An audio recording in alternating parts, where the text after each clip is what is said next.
Assalamualaikum warahmatullahi wabarakatuh. Salam sehat, salam sejahtera untuk teman-teman semua. Apa kabar? Ya, semoga bersama keluarga diberikan kekuatan, ya, kesehatan, ya baik-baik saja, tetap semangat. Dan kita bicara sekarang tetap dengan jelang duel antara Indonesia yang bertandang ke Stadion King Abdullah Sport City di Kota Jeddah menghadapi tuan rumah Arab Saudi.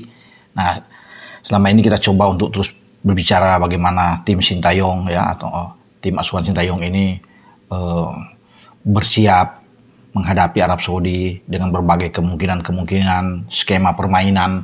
Tapi kali ini saya akan bicara tentang Arab Saudi, The Green Falcon yang ditangani oleh Roberto Mancini. Mereka bertekad untuk bisa meraup 3 poin di saat akan menjamu tim nasional kita. Dan seperti yang saya bilang sebelumnya, bahwa kapten kesebelasan kita yang baru ditunjuk oleh STY, Jai Ises, itu sudah akan bermain habis-habisan bersama dengan teman-temannya tentunya. Mereka tidak takut menghadapi Arab Saudi, ya, punya nyali yang kuat, dan itu terus digaungkan oleh Jai Ises dalam latihan ya kemarin. Dan dia ingin bermain sebaik mungkin menghadapi Arab Saudi. Nah, Arab Saudi punya kekuatan, saya pikir bukan karena kualitas mereka juga oke. Mereka mengalahkan Argentina, penampilan sensasional mereka di Piala Dunia di Qatar, ya, di siang lalu. Dan semoga mereka ini menganggap enteng tim kita. Tapi saya pikir tidak, karena Mancini sudah mewanti-wanti, yang mewaspadai Indonesia sebagai tim yang berkembang dengan pesat. Ya, jangan anggap sebelah mata. Tapi bisa saja pemain-pemain mereka, ya, karena terlalu pede, terlalu percaya berlebihan, ini akan menjadi bumerang buat Arab Saudi di saat akan menghadapi kita. Ya, oke, Arab Saudi saya pikir akan tetap menampilkan formasi mereka dengan bisa 3 back di belakang, sama seperti Indonesia 3-4-3 atau bahkan 3-5-2 yang akan dimainkan oleh Roberto Mancini. Nah, siapa kekuatan mereka? Saya pilih ini tengah mereka itu oke. Walaupun di depan mereka punya Salim Aldosori, pemain yang sangat kuat, sangat cepat, punya naluri besar dalam hal mencetak gol.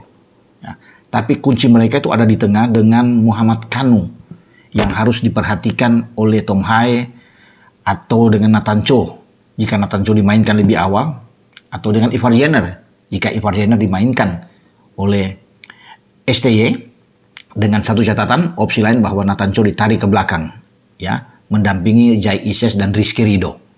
Itu skema yang ada, ya. Tapi kalau Sandy Walsh yang ke dalam bermain dengan 3 back mendampingi Ridho dan Jai, maka Nathan Cho yang ada di tengah mendampingi Tom Haye. Nathan Cho lah sebagai pemain yang box to box, pemain yang dianggap kuat untuk merebut bola, mematikan gerakan lawan. Nah, dia pasti akan ditugaskan untuk bisa mengatasi pergerakan Muhammad Kanu, karena ini Muhammad Kanu pemain yang berbahaya. Dari bola-bola dia, dari passing-passing dia, ya, asis dia yang mengarah ke Salim Aldosari atau Firas Alburaikan yang ada di depan. Al-Shairi, ini pemain-pemain yang bagus, makanya harus dia terus dipersempit ruang dia.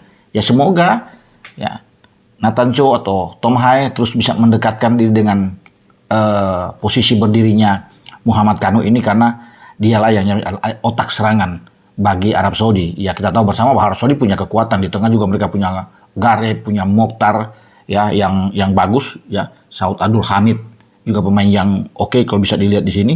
Tapi khusus Muhammad Kanu, jika Kanu, ya, catatannya jika Kanu dimainkan lebih dulu oleh Roberto Mancini, maka dia pemain yang berbahaya.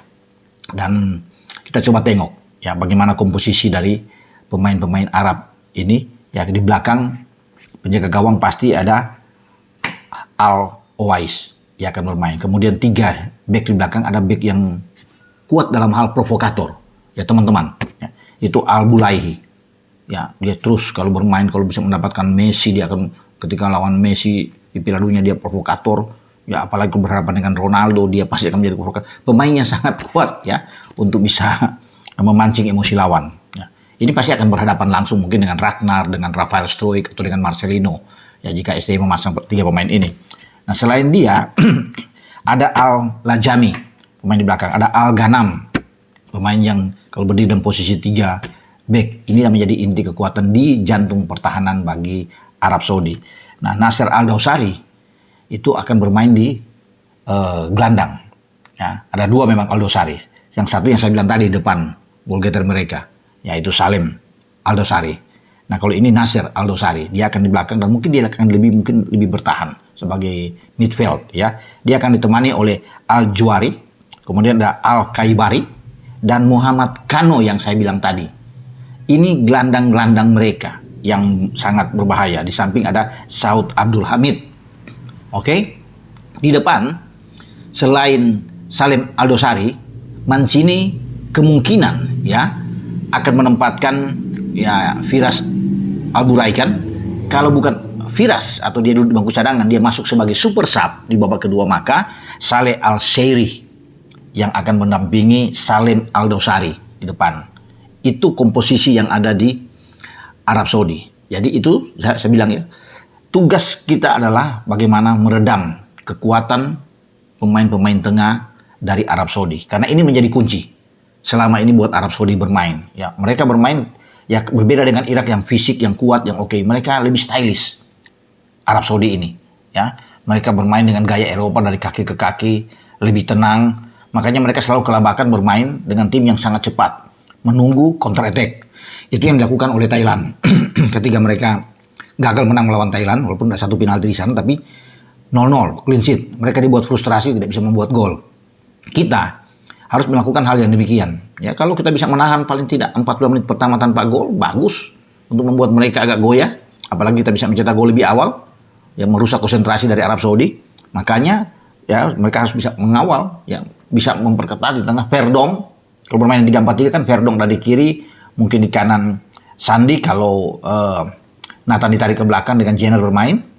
Kalau Sandi ke dalam, bisa saja yang bermain di kanan Asnawi Mangku Alam. Itu tergantung dari STY. Namun ini ya di tengah ini ya kita Verdong, Haye, Tom Haye dan Nathan Cho ya atau Asnawi ataupun Sandi itu harus betul-betul disiplin dalam menjaga lawan, dalam menjaga daerah, terutama untuk mematikan pergerakan dari Muhammad Kano yang saya bilang. Jika ini berhasil, ya kita sudah bisa meredam, mematikan, artinya alur serangan mereka mungkin 20-30% agak berkurang.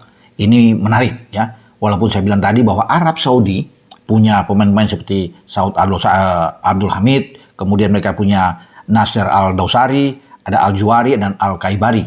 Jadi, tapi satu yang paling penting, sekali lagi, Kano harus diredam. Ya, semoga pemain-pemain Indonesia tampil penuh percaya diri, ya, dan punya nyali yang kuat, mental yang oke, fisik yang baik untuk menghadapi pertandingan yang sulit. Saya pikir menghadapi Arab Saudi, dan pasti kita akan terus dibombardir oleh mereka. Tekanan buat mereka akan coba untuk menguasai permainan dengan ball position, tapi jangan takut, saya pikir, karena kita juga punya pemain-pemain yang baik. Kehadiran Martin Pais di bawah Mistar itu menambah moral bagi pemain-pemain kita untuk bermain all out menghadapi Arab Saudi. Oke, selamat berjuang bagi tim Garuda kita untuk menghadapi Arab Saudi dalam pertandingan dini hari, Jumat dini hari jam 01.00 waktu Indonesia bagian Barat. Kalau di Jeddah mungkin sekitar jam 9 ya, waktu setempat. Dengan saya Bung Ropan, ciao.